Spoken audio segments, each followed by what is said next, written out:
All right, so as we're taking a look at this one, a couple things to note. In the top left here, we have our style written in bold, and it's going to be a gospel tune. And if you see in the parentheses, it's going to be swing eighth notes. And remember that those are different than straight eighth notes. Straight eighth notes, what we find in classical music, a lot of times what we find in pop music, they're going to be the same amount of time for each eighth note. So it's going to be 1 and 2 and 3 and 4 and, which is different than what we have written here, which is swing eighth notes. They're more triplet based, and we have a long, short, long, short, long, short, long, short.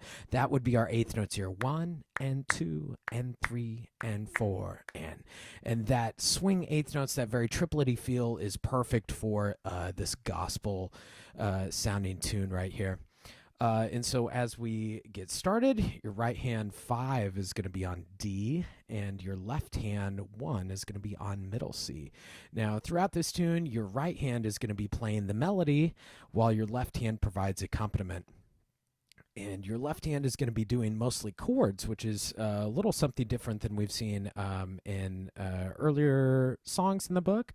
We're going to be dealing with a 1 chord. This song is in the key of F. F is our 1. We're going to be dealing with an inversion of B flat, which would be our 4 chord. We're going to be doing some kind of cooler, what we call reharmonizations there, with a B diminished, back to B flat, back to F. We also, on the bridge in measure 18, have some more minor, some more sad sounding chords in measure 18. That would be a D minor, go into A minor chord. And then we're just kind of playing around with different variations of that. Remember, like I had said before, it's important that we feel those swing eighth notes as we're moving along. So let me play just that very first. Actually, now I'm going to start from measure 6, so you can hear that. Long, short, long. Let me play that one more time. Long, short, long. Those eighth notes there. Long, short, long. And if I were to play that with straight eighth notes, it would sound totally different. Just doesn't have the same feeling. It's a completely different type of tune. So we're going to want to really internalize that swing eighth note feel. Long, short, long, short, long, short, long. And if you're playing along with the play-along tracks, you can hear the drummer is kind of doing those swing eighth notes the whole time, which will really help you lock into the feel on this song. Pay special attention to the fingerings that I have written there. I really try to make these tunes in what we would call a 5-finger position, where just every finger has a note, and so we don't have to move too much. And if there is a fingering in the piece, that is indicating a position change, and they're pretty few and far between on this song, but they do happen, and so watch out for that. I always encourage students to write in your music. I always, the audience will never, ever see your music. And so feel free to mark things. Feel free to put in a fingering. Feel free to circle things. My teacher used to put in a little pair of eyeglasses, whatever you need to do to help you out. Looking ahead here to one of my favorite parts would be measure 30. Everything is kind of building up to this moment. In my opinion, I think that 30 is the climax of the piece. Let me start a little bit beforehand and we can talk about that. This is really the only point in the song where we have this completely different rhythm. It's just short, short, rest, short, short, rest, and then a huge fortissimo right there on beat 1 in measure 32. This is huge. It's really the only time that it happens, and it's so fun to play with the play along track.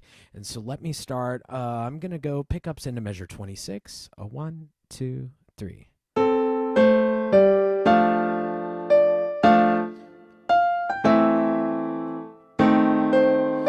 Short, short, rest, short, short, rest. Big there. That is a huge, huge part and one of my favorites. It's just a blast to play. Make sure that those short notes in measure 30 are really short.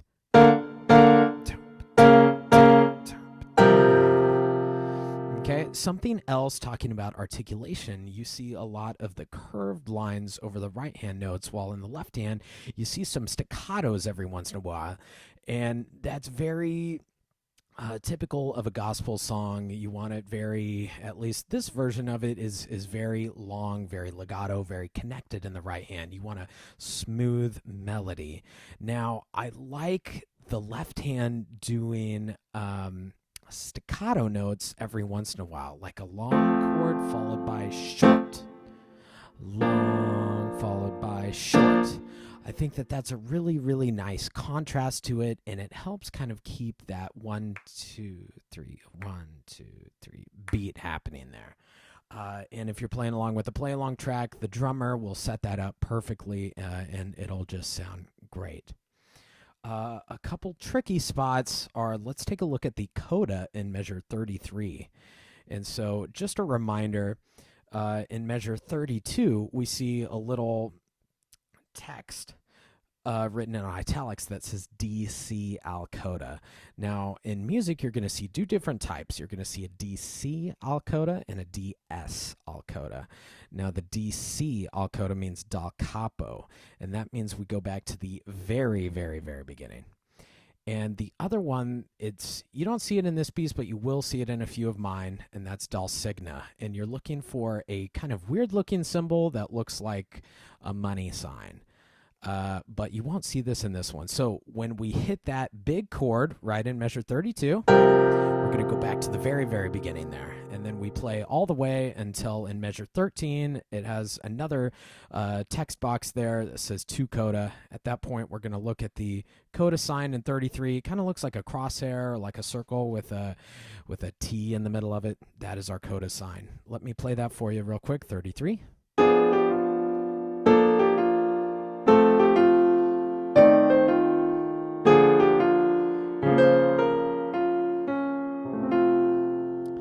Now, it's a pretty cool little thing here. We see in 33 that melody. We've seen that all over the piece. It's a very popular figure that I just repeat over and over again. It's in measure 6, measure 7, measure 14, measure 15, 22, 23. It's all over the place. And here I kind of extend that out a little bit. While the left hand is doing something completely different. And a couple of the chords we have seen before, but take, for instance, like measure 36 and measure 37, 38. What happens here is that left hand is descending, meaning going down the piano. And then we hold this before the resolution there. And so we're kind of hearing the same chords that we always have, but hearing them in a slightly different way. Sometimes that left-hand part at the coda can be a little difficult for students, particularly in measure 37, just because we're having to move our hand a little bit. I do have fingerings written in there, so I would watch out and be aware for those. Now, in measure 38, we have a very cool kind of long and drawn-out retard there, followed by our ending there. Feel free to, I think of it as a gradual slowing down. It shouldn't be just immediately 37 and then just snail speed, because you'll lose your audience, right? All of the momentum stops there. And so we're wanting in 37, this is still good time. In 38, we're going to gradually come to a halt. Faster, slower, finish. Okay, so just watch out for that, and it is totally up to you there. I want you to have your own interpretation of this song. That will probably wrap it up for a moment. I hope you enjoy the piece. See you next time.